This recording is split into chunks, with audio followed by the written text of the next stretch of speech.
Este es un corte medial del encéfalo, donde vemos acá las circunvoluciones cerebrales y los surcos, ¿no es cierto? Acá estamos viendo el cuerpo calloso. Estas son cavidades, todas estas cavidades que son los ventrículos laterales, tercer ventrículo que está en el hipotálamo, este es el cuarto ventrículo, cerebelo, y este es el tallo cerebral donde podemos ver el bulbo. Bien. Entonces, esas cavidades o ventrículos están tapizados, podríamos decir así, por estas células que se llaman las células ependimarias, que descansan sobre un estroma laxo, ¿ya? Laxo. Aquí hay algunas células de sostén también, se pueden ver. En la médula espinal tenemos el canal central, que también está rodeada por células ependimarias. Aquí vemos lo mismo, este es un ventrículo, ¿no es cierto? Aquí estamos viendo las células ependimarias y en algunos ventrículos, como en el tercer ventrículo principalmente, encontramos estas prolongaciones a manera de papilas, ¿no? Se denominan los plexos coroideos, en cuyo estroma se encuentran muchos vasos sanguíneos, ¿ya? Luego vamos a ver de qué se trata todo esto. Ahí tenemos la médula espinal, donde vemos que la sustancia gris está en el centro y la sustancia blanca está en la periferia. Se encuentra dentro de este orificio, ¿sí? Que es el orificio de conjunción por donde está presente la médula espinal. Vamos a ver, estas prolongaciones se llaman las astas, anteriores, posteriores, ¿ya? En estas astas posteriores emergen las raíces, ¿no? Tanto anterior, posterior. Y en la posterior existe un abultamiento, acá lo mismo, ¿sí? Este abultamiento o estos abultamientos se denominan los ganglios raquídeos o ganglios espinales, que estas raíces se fusionan para formar el nervio espinal común, ¿no es cierto? Ahí estamos viendo. Aquí están las vértebras, el cuerpo, las apófisis, etc. Estamos viendo lo mismo, ¿no es cierto? Astas anteriores, astas posteriores, esta es la sustancia gris, este es el canal medular, o epéndimo que se llama, canal ependimario, y aquí vemos las raíces, miren, las raíces, y las posteriores que presentan este abultamiento que es el ganglio espinal, o también llamado ganglio raquídeo. Un corte histológico panorámico de este ganglio, vemos que presenta una cápsula de tejido conectivo y un contenido. Ya, este contenido está conformado por neuronas, que en este caso se vamos a llamar las células ganglionares. Miren, neuronas. Todas estas son neuronas, con su clásico núcleo blanco, claro, y su núcleo visible. Alrededor de estas neuronas vamos a encontrar varios núcleos, ¿sí? Una cantidad de núcleos que corresponden a células de sostén.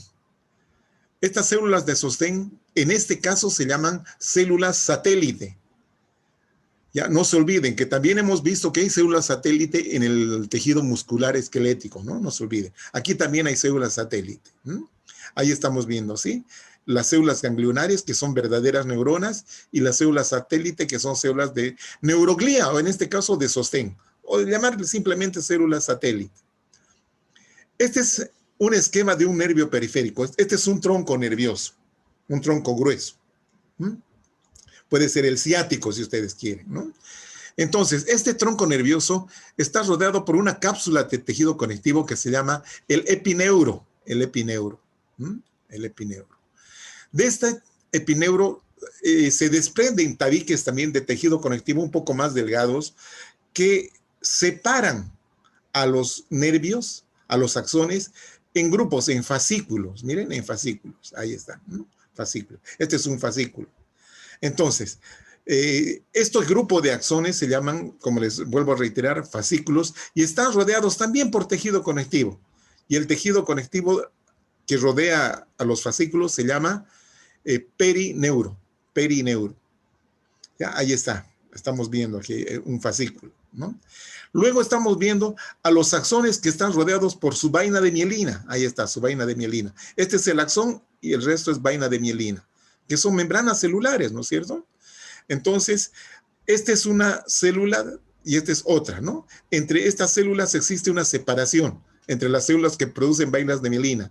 Las células que producen vainas de mielina en el sistema nervioso periférico son las células de Schwann. Esta es una célula de Schwann, esta es otra, ¿sí? Aquí un stop, ¿ya? Bien, entonces a cada fibra mielínica rodea una delgada membranita de tejido conectivo laxo que se llama el endoneuro, o endoneureo si quieren, como quieran llamar. Bien, ahí estamos viendo un corte histológico de un tronco nervioso. Estos son los fascículos y acá se pueden ver, ¿no es cierto?, a las fibras nerviosas mielinizadas, ¿no?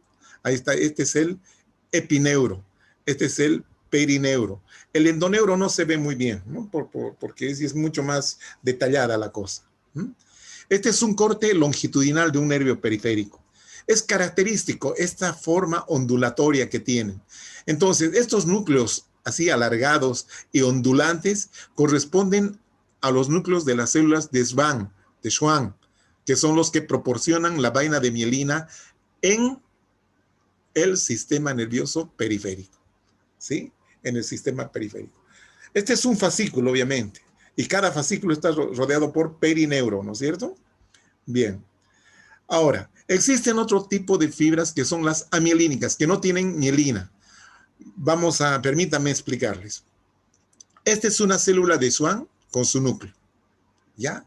Ahora, miren, por fuera de la célula de Schwann se introducen axones, pero acá las membranas no están envolviendo al axón, por lo tanto no existe vaina de mielina, ¿sí? Aquí está el pliegue, esta es la membrana celular que rodea, ¿sí? Por favor, este axón no está dentro de la célula, está separada, es independiente, separada por su membranita celular, ahí está. Y este pliegue que hace la membrana celular se llama el mesaxón. Entonces, esta célula de Schwann está albergando a 1, 2, 3, 4, 5, 6, 7, 8, 9, 10, 11 axones. Bien. En cambio, las fibras mielínicas, el proceso ocurre como en las otras, ¿no es cierto? Como en las amielínicas. El axón se apoya en la célula, en la membrana celular de la célula de Schwann, ¿ya? Y acá empieza, aquí está el mesaxón, ¿no es cierto? Y acá la célula de Schwann empieza a girar, a dar vueltas. Miren, da vueltas y acá estas dos membranas no están prácticamente muy íntimamente unidas, ¿sí? Entonces, esto cuando da vueltas, se va estirando este mesaxón, ¿ya? Se estira hasta que finalmente forma todo un rollo de membrana celular, que va a ser la vaina de mielina. La vaina de mielina. Ahora, ¿qué diferencia hay entre las fibras mielínicas y las amielínicas? En las mielínicas, el impulso nervioso viaja mucho más rápido que en las amielínicas. ¿Por qué razón? Aquí entra, digamos, vamos a comentar de la teoría saltatoria, ¿ya? Entonces vemos acá, miren, esta es una célula de Schwann, estas son sus membranas formando la vaina, este es el axón. Esta es una célula de Schwann, esta es otra. Y acá en esta partecita donde se unen dos células de Schwann, existe una célula donde casi no hay vaina de mielina, ¿sí? No hay. Este se llama el nódulo de Rambier, el nódulo de Rambier. Entonces, como es una envoltura lipídica básicamente, el impulso no va en forma continua, sino salta, ¿sí? De nódulo en nódulo, de nódulo en nódulo. Y de esa forma, la velocidad del impulso nervioso es mayor porque salta. Es la teoría saltatoria que les decía. Bueno, en medio de estas membranas puede quedar restos de citoplasma, ¿no es cierto? Ahí que vemos de color blanco. Entonces, estos restos de citoplasma se han denominado incisuras de Schmidt-Lantermann. Incisuras de Schmidt-Lantermann. Bien, ahí tenemos fibras mielínicas. Ahí está un nódulo de Rambier, ¿sí? La parte más oscura es la vaina y este es el axón. Filetes nerviosos son ya nervios más pequeñitos. Aquí hay tejido conectivo denso y aquí vemos un nervio cortado oblicuamente. Aquí más bien longitudinalmente. Siempre tienen a formar estas ondas, así ondulado, los núcleos de las células de Schwann. Siempre, siempre. Es por eso fácilmente reconocibles los nervios. Se los puede reconocer. El cerebro. Aquí tenemos un corte coronal, ¿ya? Donde vemos la sustancia gris o corteza cerebral, que está aquí de un color café oscuro, y la sustancia blanca de un color amarillento. Hemisferio derecho, hemisferio izquierdo. Acá tenemos el cuerpo calloso que está uniendo. Este es el tallo cerebral, este es el cerebelo. ¿Ya? Aquí vemos las circunvoluciones y estos son los surcos. Este es el surco mayor, ¿no es cierto? La incisura central. Aquí vemos a mayor aumento, miren. Corteza o sustancia gris, sustancia blanca. Cuerpo calloso. Y estas son las cavidades, chicos, las cavidades. Estos son los ventrículos laterales. Ventrículos laterales. Bien. Aquí estamos viendo microscópicamente, ¿no? La corteza cerebral es esta. La corteza, esto de acá más profunda es la sustancia blanca. La corteza cerebral, ¿no es cierto? Este es un surco o una incisura. Esta es una circunvolución, esta es otra circunvolución. Bien. Entonces vemos que la corteza está organizada en capas. ¿Ya? Ahí está, ¿no es cierto? Esta es la superficie, esta es la corteza. Toda esta es la corteza, que es la sustancia gris, y esta es la sustancia blanca. Entonces, vemos en la corteza que existen capas, ¿no es cierto? La más externa es la capa molecular, que contiene fibras con dendritas, y bueno, y neuronas bipolares podemos encontrar acá, multipolares. Ahí están los cuerpos, ¿no? Esta es la capa molecular, la más externa. Luego viene por debajo la granulosa externa, donde encontramos una serie de interneuronas que hacen sinapsis entre las mismas neuronas de la corteza. Luego viene la capa piramidal, por la forma que tienen sus cuerpos neuronales, ¿sí? Piramidal externa.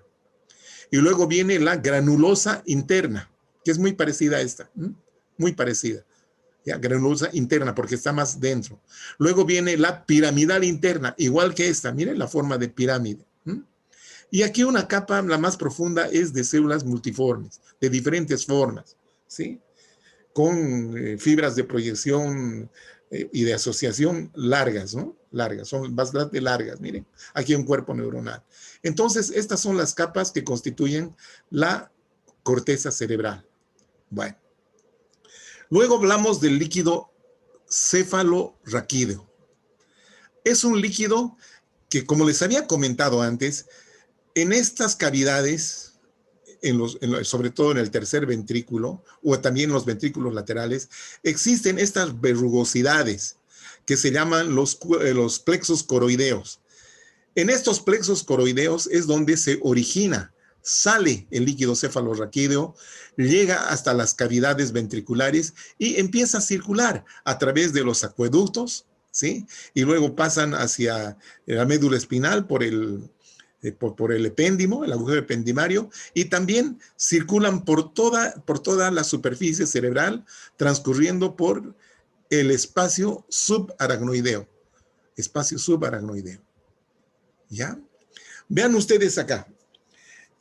Esta es la gran vena central, ¿no es cierto?, que se encuentra en la incisura central, o el seno venoso central, o seno sagital superior, como queramos llamarlo, ¿sí? Aquí está el espacio subaracnoidal o subaracnoideo. Este es el hueso, ¿ya? Bueno, entonces el líquido que se origina en el plexo coroideo circula por todos estos acueductos y por el espacio subaracnoideo. Ya nutre el líquido cefalorraquídeo, sirve de protección al cerebro contra golpes, ¿no es cierto? El líquido este amortigua los golpes, ¿ya? Pero también sirve para que las células eliminen sus metabolitos, sus desechos. Entonces, este líquido cefalorraquídeo, ¿dónde va a eliminar sus desechos? Fíjense ustedes, perfora la pared del seno venoso y se producen acá como unas verrugas también, como unas verrugosidades que están dentro de la luz del seno venoso. Entonces, es ahí donde liberan el líquido ya utilizado, ya usado, metabolizado. ¿Ya? Entonces se mezcla con la sangre venosa para ser reciclado por el sistema después, ¿no es cierto? Bueno, entonces aquí estamos viendo, miren, el ventrículo lateral, ¿sí? Aquí vemos los plexos coroideos, los plexos coroideos. El cuerpo calloso, aquí vemos la sustancia gris, sustancia blanca. El cerebelo es este, sí. Este es el cerebelo. Este es un corte de cerebelo que tiene forma de arbolito, ¿no? Por eso algunos le llaman también el árbol de la vida. Este cerebelo tiene una sustancia gris o una corteza que tiene dos colores, como una banderita. Miren, una más clara y otra más oscura, ¿sí? Esa es la corteza cerebral. Toda esta es la corteza cerebelar, cerebelar. Tiene también circunvoluciones e incisuras, ¿sí? Y esta parte central más rosadita es la sustancia blanca, ¿no? Que se continúa de acá del cerebro. Sustancia blanca. Sustancia blanca. Ahora veamos la corteza, cómo está conformada. Esta es la sustancia blanca. La corteza está conformada por una parte más clara, ¿no es cierto? Esta de acá, esta de acá, esta de acá. Y aquí una parte oscura y esta es la sustancia blanca. Entonces, esta parte más clara se llama la capa molecular, la capa molecular. Y la parte más oscura se llama la capa granular. La capa granular. Esta es sustancia blanca, esta también es la capa granular del otro lado. Bien, entre la molecular y la granular se disponen neuronas de aspecto piramidal también. A estas se las llama las células de Purkinje. Células de Purkinje, miren, ahí están. Varios cuerpos neuronales de células de Purkinje. Ahí estamos viendo con mayor detalle. Esta es la capa molecular, esta es la granular y estas son las células de Purkinje, ¿no es cierto? Generalmente tienen una prolongación, son pseudounipolares. Ahí estamos viendo, miren en este esquema, la capa molecular y la capa de granular o de células granulosas. Células de Purkinje, ahí están, o neuronas de Purkinje. Justo están en la interfase entre la molecular y la granular. Bien. Los ventrículos. Habíamos comentado que existen los ventrículos laterales, el tercer ventrículo que se encuentra en el hipotálamo, que está en la hipófisis, ¿sí? Y luego tenemos el acueducto central, que continúa con esta otra cavidadcita que es el cuarto ventrículo. Se continúa luego con el canal medular, ¿ya? Entonces, también circula a través de el espacio subaracnoideo, rodeando todos los hemisferios cerebrales, los dos hemisferios cerebrales. Aquí estamos viendo inclusive, miren los plexos coroideos. Este es el cerebelo. Bien, ahí vemos, ¿no es cierto? Estos son las cavidades simplemente. Los dos ventrículos laterales, el tercer ventrículo y el cuarto ventrículo, ¿no? El acueducto central, ¿ya? Estas líneas rojas corresponden a los plexos coroideos. Acá también hay plexo coroideo, que son los que se encargan de producir el líquido cefalorraquídeo. Y ese líquido cefalorraquídeo se absorbe a nivel del gran seno venoso, ¿no? De la incisura medial. Ahí está el plexo coroideo. Esta es la cavidad del ventrículo, ¿no es cierto? Que tienen forma, miren, de papilas. Todas siempre revestidas por células ependimarias. Acá también células ependimarias. Lo interesante es que el estroma de estos plexos es muy rico en vasos sanguíneos. Entonces, de estos vasos sanguíneos se produce el ultrafiltrado de plasma que va a formar el líquido cefalorraquídeo, que se deposita en una primera instancia en la cavidad y luego va circulando a través de las vías que ya les mencioné. Las meninges son unas membranas que recubren al encéfalo, ¿no es cierto? Esta es la piel, tejido subcutáneo, este es el hueso, ¿ya? Entonces las meninges son tres. La más externa, ¿no? Y la más fibrosa es la dura madre, ahí está, la dura madre.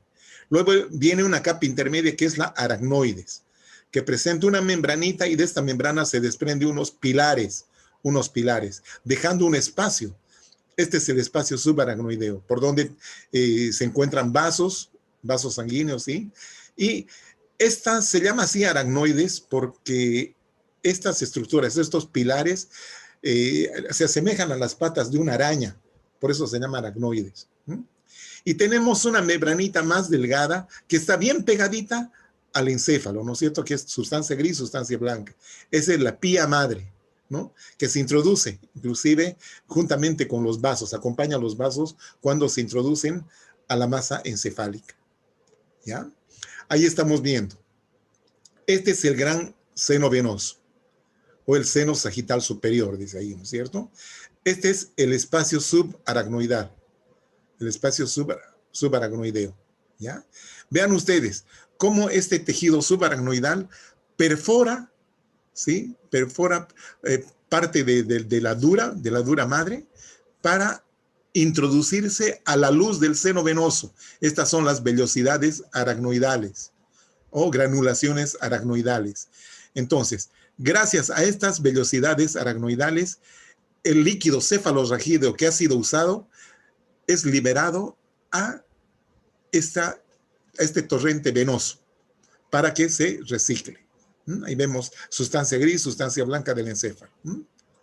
Bueno, también vamos a hablar de los ganglios autónomos que se encuentran en las paredes de las vísceras del aparato digestivo, ¿no es cierto? Del aparato digestivo. Entonces tenemos acá, miren, la capa muscular con su capa interna, su capa externa, estas están en disposición longitudinal, esta transversal. Entonces ahí vemos, ¿no? Las células ganglionarias que son verdaderas neuronas, miren, neuronitas, y células de sostén. ¿Ya?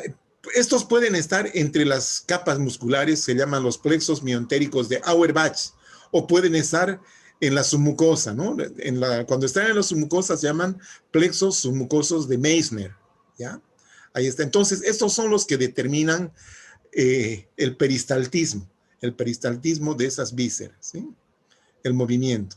Aquí tenemos, esta es la submucosa, ¿sí? Aquí no se ve el epitelio, ni la mucosa tampoco, pero aquí se ve este conglomerado de células ganglionares, ¿no? Que forman el plexo submucoso de Meissner.